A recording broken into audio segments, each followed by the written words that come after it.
नमस्कार सभी दर्शकों का स्वागत है बक्सर लाइव न्यूज में। आप देखना शुरू कर चुके हैं बक्सर लाइव। देश भर में लोकसभा चुनाव की लहर है। 6 चरण के चुनाव देश भर में संपन्न हो चुके हैं।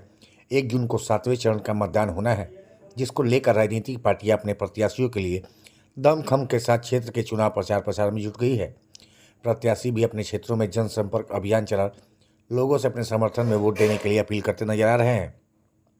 इसी क्रम में बक्सर से इंडी महागठबंधन के उम्मीदवार सुधाकर सिंह राजद के कोटे से बक्सर से चुनावी मैदान में है। सुधाकर सिंह लगातार क्षेत्र में जनसंपर्क अभियान चलाते नजर आ रहे हैं। रविवार को बक्सर के ठोरा संगम तिमुहानी से नाथ बाबा घाट होकर रामरेखा घाट तक राजद प्रत्याशी सुधाकर सिंह के द्वारा नौका रैली का आयोजन किया गया।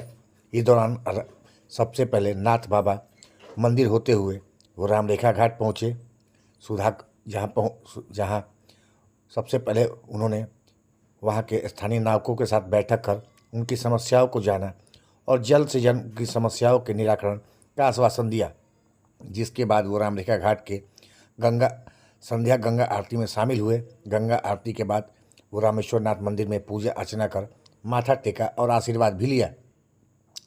इस दौरान उनके समर्थकों के द्वारा नारेबाजी और फूल मालाओं से उनका स्वागत किया गया। रामरेखा घाट पर उनके पहुंचने के दौरान भारी मात्रा में महिलाओं का भी हुजूम देखा गया। इस दौरान उन्होंने बक्सर लाइव से बात करते हुए कहा कि गंगा घाटों का हाल किसी से छुपा नहीं है। आप भी किसी भी घाट की स्थिति देख लीजिए, सभी घाटों का हाल दयनीय है। मोदी सरकार में विकास तो कहीं दिखता ही नहीं है।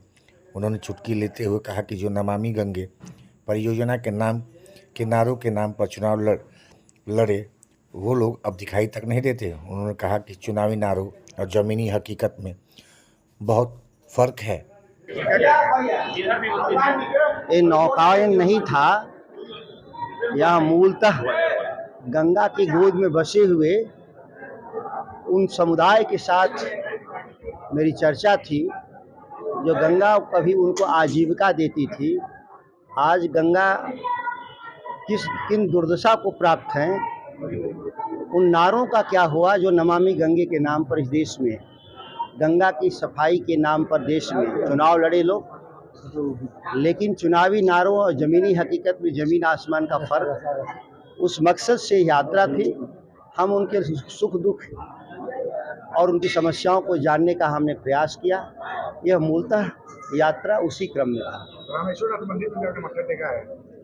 निश्चित तौर पर आस्थावान हम लोग हैं, आस्था का विषय है।